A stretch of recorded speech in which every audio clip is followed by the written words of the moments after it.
मित्रों नमस्कार। सुधीर पांडे पूर्वांचल के YouTube चैनल पर आपका स्वागत है, अभिवादन है, अभिनंदन है। आज बात करेंगे नीतीश कुमार, लालू यादव और तेजस्वी यादव कल के मीटिंग से गुस्सा के वापस हो गए। यह कहा जा रहा है कि नहीं, उनकी फ़्लाइट लेट हो गई, फ्लाइट का समय हो गया था, इसलिए वह जानबूझ के चले गए। जब पूछा गया कांग्रेस के वहाँ जब प्रेस कॉन्फ्रेंस हो रहा था कि यह तीनों नेता इवन अखिलेश यादव, तमाम नेता जो चले गए, उठ के प्रेस कॉन्फ्रेंस में नहीं थे, वह क्यों चले गए? तो कांग्रेस ने बहाना बनाया कि उनका फ्लाइट लेट हो रहा था इसलिए चले गए। लेकिन सच्चाई कुछ और है। सच्चाई यह था कि नीतीश कुमार जी चार्टर्ड प्लेन से गए थे, उसका कोई टाइमिंग नहीं होता है, वो अपने हिसाब से आता है और अपने हिसाब से जाता है। यह यहाँ से ही तय करके गए थे कि हम चार्टर्ड प्लेन से चलेंगे, जब चाहेंगे तब आएंगे। लेकिन आखिर नीतीश कुमार आए क्यों गुस्सा के? लालू यादव भी प्रेस कॉन्फ्रेंस छोड़ के चले आते हैं, तेजस्वी यादव भी छोड़ के चले आते हैं, नीतीश कुमार भी छोड़ के चले आते हैं। क्या कारण हो सकता है? असली खबर मैं बताने जा रहा हूं, जो आपको कहीं नहीं मिलेगा, जो अंदर की खबर है। कृपया इस वीडियो को लाइक, शेयर और सब्सक्राइब जरूर करिए और वीडियो को पूरा देखिए। असली माजरा क्या है, अंदर की बात, यह कोई नहीं बताएगा। जो मैं बताने जा रहा हूं आपको, बिल्कुल रहस्य वाली बात। एक्चुअल में वहां मीटिंग चल रहा था। यह सही बात है कि पोस्टर लगा दिए गए थे। कांग्रेस ने प्लान बनाया था नीतीश कुमार के बेइज्जती का, जो पूर्व के वीडियो में बता चुका हूं, उस पर चर्चा करना नहीं चाहता हूं। असली कारण क्या है? एक तो पहला कारण यह है कि लालू यादव ने ही नीतीश कुमार की कुर्सी को राहुल गांधी को दे दिया। दूसरा, वहां जाते जाते लालू यादव ने एक गेम खेल दिया। गेम यह खेला कि वह जाके अंदर खाने मीटिंग में यह कह दिया कि सबसे बड़ी पार्टी तो कांग्रेस ही है, फैसला तो एटलीस्ट सब कुछ फैसला तो कांग्रेस को ही करना है। यह बिल्कुल आश्वस्त हूं मैं, यह बात नीतीश कुमार के ललन सिंह भी जानते हैं और सारे लोग जानते हैं। इससे बहुत गुस्से में हो गए नीतीश कुमार। अब तीसरी बात, सब कुछ नॉर्मल चल रहा था। आपने जाना होगा कि इंडिया नाम रख दिया गया। हालांकि इंडिया जो नाम रखा गया वो इतना टेढ़ा नाम है कि आम लोगों के पहुंच से बाहर है, वह नहीं समझ पाएंगे। वैसे भी आप गूगल सर्च कर लीजिए, इंडिया का नाम कहाँ से आया, कब आया और कैसे आया।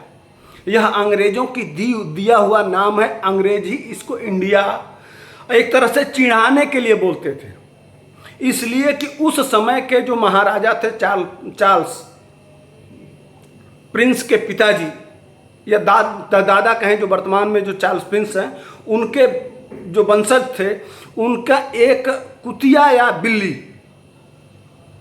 का नाम इंडिया था। उस आधार पर यहाँ भी वो सिंधु घाटी सभ्यता जो कहा जाता है, सिंधु घाटी की सभ्यता को इंडस कहने लगे। यह गूगल की बात मैं कर रहा हूँ। वह इंडस के आधार पर इसको इंडिया करने लगे।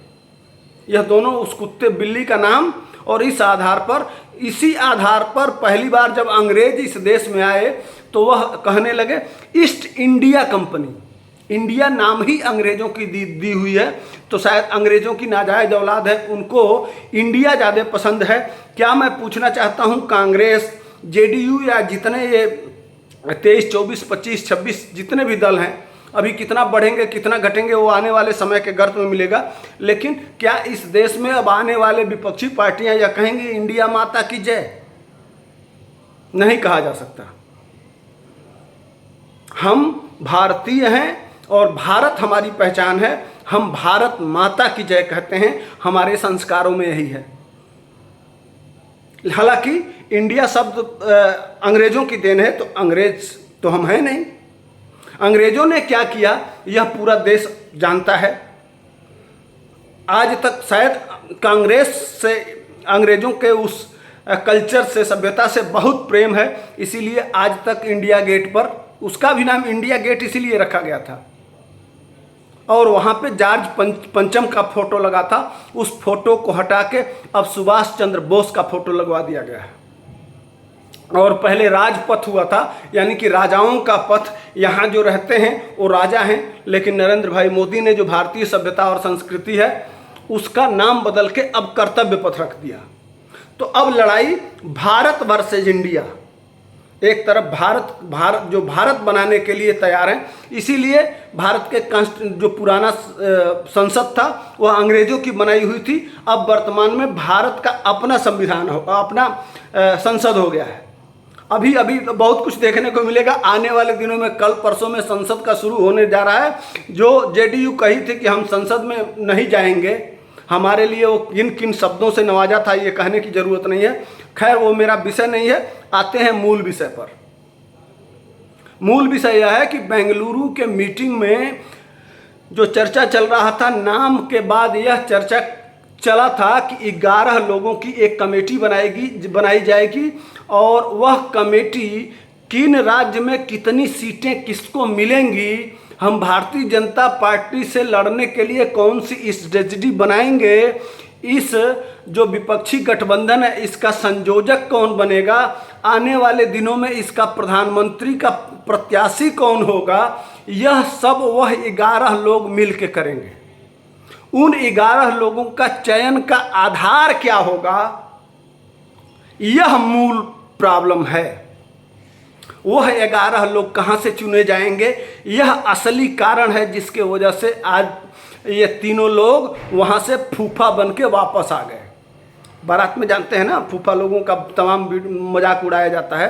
तो यह फूफा बनने का असली कारण यही है कि जो 11 की कमेटी बनेगी उसमें हर राज्य से एक व्यक्ति, जहां भारतीय जनता पार्टी से अलग इन गठबंधन की सरकार है, उन सरकारों से, और जहां भी सरकार नहीं है, जहां विपक्ष है जैसे उत्तर प्रदेश, इस तरह से वहां से कमेटी में एक व्यक्ति होगा और उस कमेटी के बहुमत में जो निर्णय आएगा वही पूरे सभी नेताओं को मान्य होगा। अब बताइए आप कि कांग्रेस का 4 राज्यों में सरकार है, हिमाचल, राजस्थान, छत्तीसगढ़ और अभी अभी कर्नाटका जीती है।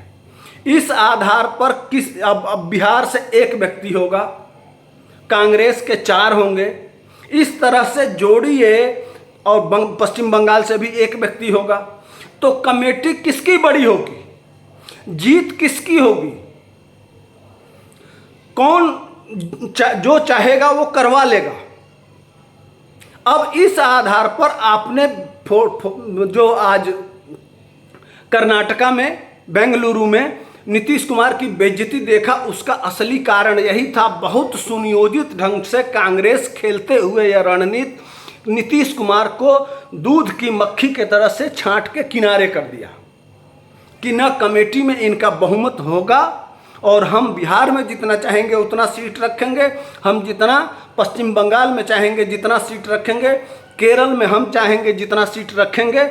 यह असली कारण है जिसके वजह से यह तीनों लोग जो दुबे बनने गए थे, नीतीश कुमार वो वहाँ से चौबे बनने गए थे, वहाँ से दुबे बन के लौटे।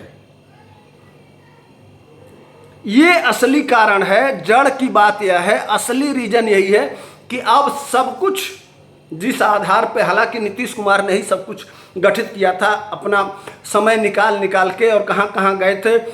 लालू यादव को भी यह था कि नीतीश कुमार केंद्र की राजनीति में चले जाएंगे, इनको संयोजक बना दिया जाएगा, प्रधानमंत्री का प्रत्याशी बना दिया जाएगा। इस आधार पर हमारा बेटा मुख्यमंत्री हो जाएगा और बिहार से नीतीश कुमार आउट हो जाएंगे और हम जेडीयू और आरजेडी मिलके मेरा भी फायदा हो जाएगा और यह भी राजनीतिक रूप से सक्षम हो जाएंगे। यह लेकिन इन सब पे पानी फेर दिया उस कमेटी का निर्णय। जब यह निर्णय हो गया उसी समय नीतीश कुमार मान लिए कि अब हमारा कुछ कहने वाला नहीं है। नहीं तो वहाँ से आते, अगर वहाँ सिर्फ फ्लाइट का मामला होता तो जिस समय लैंड किए थे पटना में भी तो बता सकते थे कि वहाँ क्या क्या हुआ, वहाँ क्या क्या निर्णय लिया गया।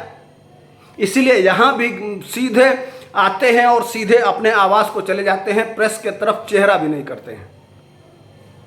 असली कारण यही था जिसके वजह से नीतीश कुमार कहीं बाइट नहीं देते हैं और सीधे आवास पे चले जाते हैं। आने वाले दिनों में आपको देखना पड़ेगा जिस तरह से रणनीति कांग्रेस बना रही है। अब सब कुछ सामने आ गया है कि राहुल गांधी ही सब कुछ होंगे, कांग्रेस ही सब कुछ होगी। इनकी भी मजबूरी है। जिस हिसाब से 17 सीट पिछली बार जीते थे, कितना सीट अब पाएंगे आने वाले समय बताएगा। जिस हिसाब से रणनीति चल रही है उस हिसाब से इनको 7-8 सीट से ज़्यादा नहीं मिलने वाला होगा, इसलिए कि 5 सीट कम से कम कम्युनिस्ट पार्टी को देना होगा और कम से कम 8 से 9 सीट पर कांग्रेस भी नहीं मानेगी। अब आरजेडी को कितना मिलेगा और जेडीयू को कितना मिलेगा यह तो भविष्य के गर्त में है। देखते आगे देखते रहिए होता है क्या। यह रहस्य था जिसको मैं खोलना चाहता था। इसलिए इस वीडियो को लाइक करिए, शेयर करिए, सब्सक्राइब करिए। जय हिंद।